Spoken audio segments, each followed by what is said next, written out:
Coming up on the Lakeside Loop, exciting highlights from a Lakeside snowmobiler. Resiliency Training provides tools for students during challenging times. And a Lakeside student selected as a National Merit Scholar. The Loop starts now.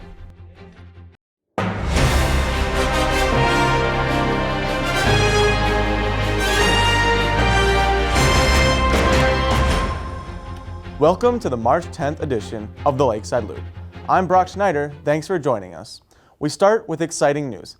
Lakeside student Lydia Buxa has been named a National Merit Scholar. The National Merit Scholarship is given out to only 15,000 seniors every year.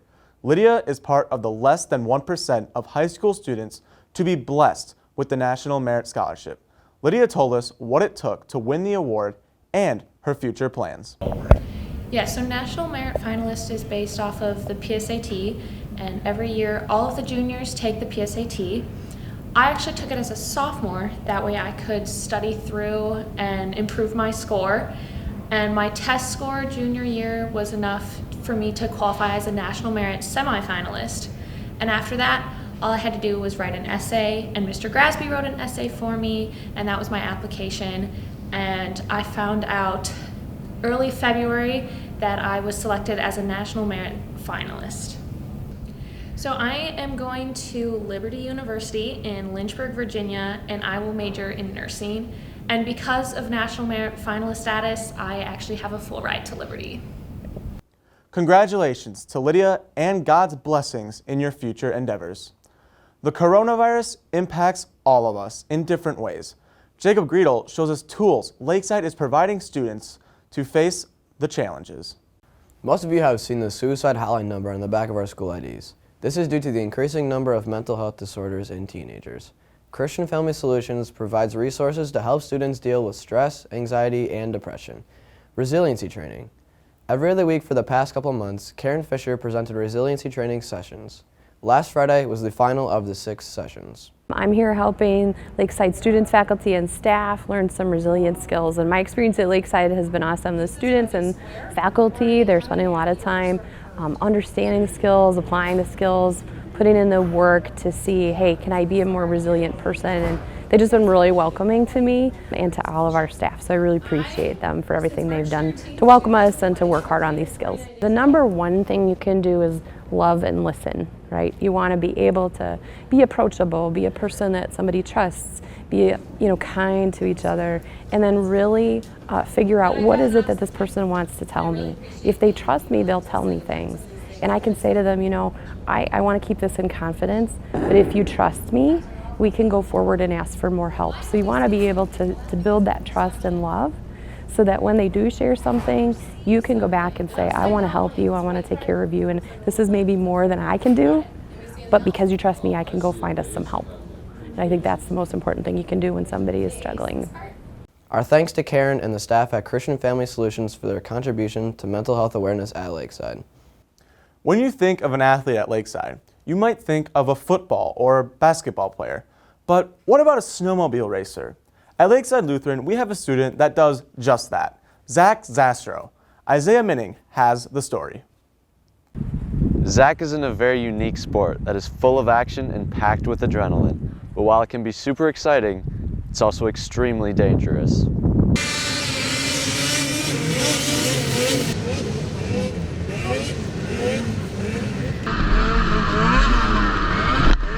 I started racing in 2015. It's been 7 years now. I watched on TV for a little bit, and then when my dad was around 21, he started racing, and then I just took after the Zastro Racing family. Zach races in the Great Northern Snowcross Series. It runs from December to March. His most recent race was on Sunday, February 27th at Edge O'Dell's. Here's Zach with how it went.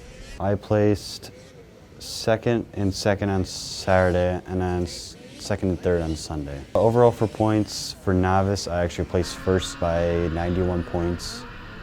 And for 16-17, I placed second with 46 points behind first. For all of those young people out there that might be interested in the sport, Zach has some great tips for you. I would start out by practicing a lot, start getting used to adrenaline rush, overcome your fear of jumping, and piece to the cold. The start actually matters a lot for what place you want to get in. So usually we call it the hole shot, which is where everyone just pins it the entire time and doesn't let go. And you just try to get in front of everyone, so at least you'll be in the lead. So you don't have to worry about trying to get around people and maybe in your way. Congratulations to Zach on a fantastic season. If you want to catch Zach next year, he will be racing in the International Series of Champions. Now that winter is evolving into spring, the sports transition is beginning. Baseball open cages have started in the West Gym. There are 4 seniors, 10 juniors, 5 sophomores, and 11 freshmen interested in trying out. These open cages are available to anyone considering playing this season. We spoke to players about the upcoming season. Well, it's already affected the season by moving it later in the year than it should have been. It's going to go longer as well, but it also means we'll have better weather and hopefully more games won't get canceled. 4 seniors on the baseball team. We have, out of those 4 seniors, some guys back that were on the sectional team a couple years ago, so we got some experience, and we're excited to lead our young team in some good places. The team's looking pretty good.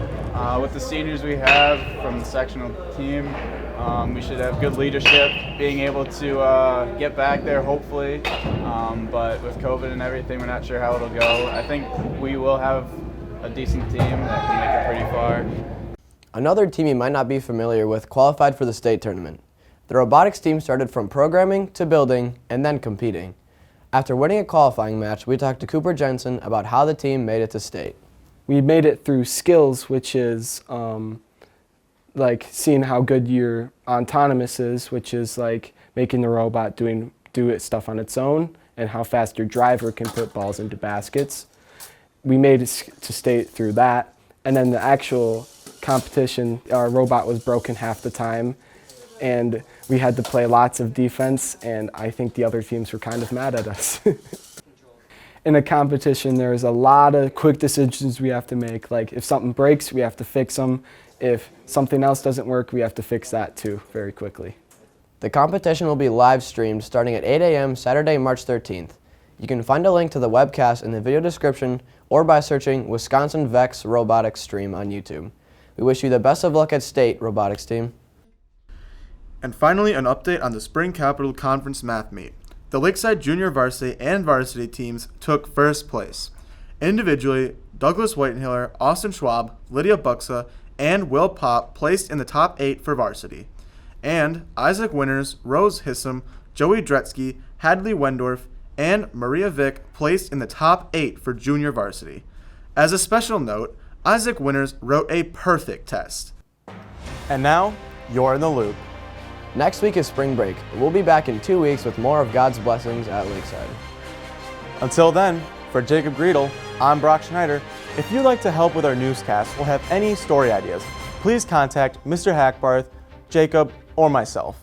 Enjoy your spring break, Lakeside. We leave you with more highlights from Zach Zastro's snowmobile.